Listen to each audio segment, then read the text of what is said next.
नमस्कार। आज आप दोस्तों से चलिए आज हम फिर से लाए हैं देश और दुनिया की तमाम छोटी बड़ी ब्रेकिंग न्यूज। तो खबरों को स्टार्ट करने से पहले एक छोटी सी रिक्वेस्ट है दोस्तों, अगर आप चैनल पर नए आए हैं तो चैनल को सब्सक्राइब कर ले और नोटिफिकेशन को भी ऑन कर ले और साथ में वीडियो को एक लाइक जरूर कर ले और वीडियो को अपने दोस्तों में ज़्यादा से ज़्यादा शेयर कीजिए। तो चलिए बढ़ते हैं खबरों की ओर। इसी बीच पर दोस्तों अगली खबर की ओर से गुजरात में भूपेंद्र पटेल चुने गए विधायक दल के नेता राज्यपाल से मिलकर पेश किया सरकार बनाने का दावा। जी हां दोस्तों, आपको बता दें ये बड़ी खबर सामने निकल कर आई दोस्तों कि गुजरात में बम्पर जीत हासिल करने के बाद भाजपा के विधायक दल के नेता चुनने के लिए बैठक संपन्न हो गई है। इस बैठक में निर्वाचन विधायकों के साथ साथ केंद्रीय रक्षा मंत्री राजनाथ सिंह, भाजपा चुनाव समिति के नेता BS येदियुरप्पा और गुजरात की इकाई के प्रमुख CR पटेल मौजूद रहे। विधायक ने भूपेंद्र पटेल को अपना नेता चुना। माना जा रहा है कि आज ही भूपेंद्र पटेल राज्यपाल की मिलकर सरकार बनाने का दावा पेश करेंगे। वहीं पर विधानसभा चुनाव में सूरत के ऐतिहासिक प्रदर्शन करने के बाद अब मंत्रिमंडल के प्रतिनिधि को लेकर सियासी चर्चा तेज हो गई है। हालांकि काया भी लगाया जा रहा है कि इस बार सूरत का प्रतिनिधि मंत्रिमंडल में काम हो गया, क्योंकि इस बार पूरे प्रदेश में भाजपा ने अच्छा प्रदर्शन किया। सभी जातीय और क्षेत्रीय संतुलन को ध्यान में रखकर सरकार में मंत्री बनाए जाएंगे। भूपेंद्र पटेल की पिछली सरकार की सूरत में 4 विधायकों को मंत्री बनाया गया था। इसी को लेकर गुजरात में पूर्व मुख्यमंत्री और भाजपा नेता विजय रूपानी ने कहा कि भाजपा की बैठक में भूपेंद्र पटेल के समर्थित नेता बनाया गया है। इसी बीच तो ये बड़ी अपडेट है दोस्तों। इसी बीच पर दोस्तों अगली खबर की ओर कि मिजोरम में अगले साल 25 सीटों पर विधानसभा चुनाव लड़ेगी आम आदमी पार्टी, किया बड़ा ऐलान। जी हां दोस्तों, आपको बता दें ये बड़ी खबर सामने निकल कर आई दोस्तों कि मिजोरम में आपके संगठन अध्यक्ष ADU लके मोरिया ने एवं संवाददाताओं को सम्मेलन के दौरान यह भी कहा कि पार्टी के आयुक्त उम्मीदवारों की तलाश में जिसे वह आगामी विधानसभा चुनाव के लिए नामांकित कर सके। इसी को लेकर उन्होंने कहा कि पार्टी के संस्थापक अरविंद केजरीवाल सहित दिल्ली में हमारे नेता हमारे उम्मीदवारों के लिए प्रचार करेंगे। और लाल रोमेकिया ने कहा कि अरविंद केजरीवाल की नेतृत्व वाली पार्टी की जो सिर्फ 10 साल पुरानी है, न हाल ही में संपन्न गुजरात विधानसभा चुनाव में 5 सीटों और लगभग 13% वोट हासिल करने के बाद एक राष्ट्रीय पार्टी का दर्जा हासिल कर लिया है। उन्होंने जोर देकर कहा कि उनकी पार्टी अगले साल मिजोरम में अच्छा प्रदर्शन करेगी और राज्य में इसका समर्थन आधार लगातार बढ़ रहा है।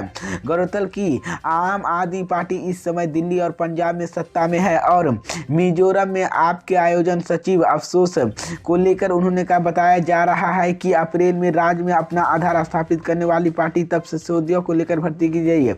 और उन्होंने कहा है कि हम ज़्यादा नहीं कम से कम 25 सीटों पर चुनाव लड़ेंगे। हमारी पार्टी वास्तव है कि वहां पर जीत दर्ज करेगी। इसी बीच ये बड़ी अपडेट है दोस्तों कि मिजोरम में 25 सीटों पर केजरीवाल ने चुनाव लड़ने का ऐलान कर दिया है। इसी बीच पर दोस्तों अगली खबर की ओर कि सपा ने रामपुर में दोबारा चुनाव कराने की है मांग। धांधली का आरोप लगाते हुए चुनाव आयोग को लिखा पत्र। जी हां दोस्तों, आपको बता दें ये बड़ी खबर सामने निकल कर आई दोस्तों की समाजवादी पार्टी के नेता रामपुर उपचुनाव में धांधली का आरोप लगाते हुए कहा है यहां पर दोबारा उपचुनाव कराने की मांग की है। इस संबंध में पेट्री के प्रमुख महासचिव प्रेम राम गोपाल यादव ने मुख्य चुनाव आयुक्त राजीव कुमार को पत्र लिखा। आयुक्त ने भेजे गए पत्र में सपा ने आरोप लगाया कि रामपुर में चुनाव की निष्पक्ष तौर पर हुई है। यहाँ पर उपचुनाव में शासन द्वारा बड़े पैमाने पर धांधली कराई गई है।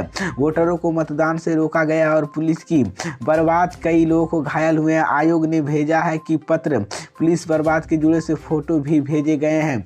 इसी को लेकर समाजवादी पार्टी ने आरोप लगाया कि उपचुनाव के दौरान भाजपा नेताओं के इशारों पर तमाम कार्यकर्ताओं की पिटाई की गई है और देवाई में बूथ पर वोट डाले जा रहे हैं। और राकेश वाकी ने पत्नी का आरोप लगाया कि भाजपा नेता गाड़ी से उसे 3 बार टक्कर मारी है और गंभीरता के राकेश के अस्पताल में भर्ती कराया गया है। इसी को लेकर सपा ने कहा है कि यहाँ पर रामपुर में फिर से उपचुनाव होना चाहिए। रामपुर व खतौली विधानसभा उपचुनाव में लोकतंत्र की हत्या हुई है और भाजपा के इशारे पर प्रशासन भी काम करते हैं। और सपा का कहना है कि रामपुर में फिर से उपचुनाव हुआ और चुनाव आयोग को पत्र लिख दिया है। इसी बीच पर दोस्तों अगली खबर की ओर कर्नाटक महाराष्ट्र सीमा विवाद पर अमित शाह का बड़ा ऐलान।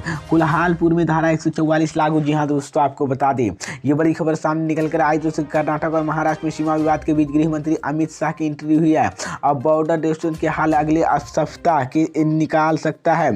शनिवार को कर्नाटक की सीएम वसुंधरा राजे ने अमित शाह की मुलाकात की और कहा कि अगले हफ्ते महाराष्ट्र सीएम एकनाथ शिंदे के साथ मुलाकात करेंगे। उन्होंने सर्वदलीय बैठक की संकेत दिया और मीडिया की रिपोर्ट के अनुसार महाराष्ट्र में कोल्हापुर में जिला प्रशासन ने शनिवार को धारा 144 लागू कर दिया है। यहाँ पर कार्रवाई ऐसे समय हुई है जहाँ पर विकास अखाड़ी बेलगाम क्षेत्र महाराष्ट्र में मिलने के मराठा समर्थक समूह के साथ विरोध करने की योजना बना रही है। कर्नाटक के मुख्यमंत्री वसुंधरा राजे ने शनिवार को कहा कि उन्होंने महाराष्ट्र के 7 वर्षीय सीमा विवाद को लेकर राज्य में रुख और तथ्य के बारे में केंद्रीय गृह मंत्री अमित शाह की जानकारी दी। अगले हफ्ते दोनों राज्यों की मुलाकात की बैठक हो सकती है। उन्होंने यह भी संकेत दिया कि सरकार इसी मुद्दे पर चर्चा के लिए जल्दी एक सर्वदलीय बैठक बुला सकती है। इसी बीच पर दोस्तों अगली खबर की ओर तो बिहार में नगर निकाय चुनाव को लेकर सरगर्मियां हुई तेज। जेडीयू का बीजेपी पर कसा तंज। जी हां दोस्तों, आपको बता दें ये बड़ी खबर सामने निकल कर आई दोस्तों कि बिहार में नगर निकाय चुनाव को लेकर शुरू सियासत रुकने का नाम नहीं ले रही है। इसी को लेकर पक्ष विपक्ष के बीच आरोप प्रत्यारोप जारी है। इसी बीच शनिवार को जेडीयू के अध्यक्ष ललन सिंह ने बीजेपी का आड़े हाथे लेते हुए कहा कि चुनाव रोकने की बीजेपी की साजिश असफल हो गई है। ललन सिंह ने कहा कि नगर निकाय चुनाव में अति पिछड़े वर्ग के आरक्षण के समाप्त करने के लिए चुनाव रुकवाने का प्रयास बीजेपी की विफल की गई है।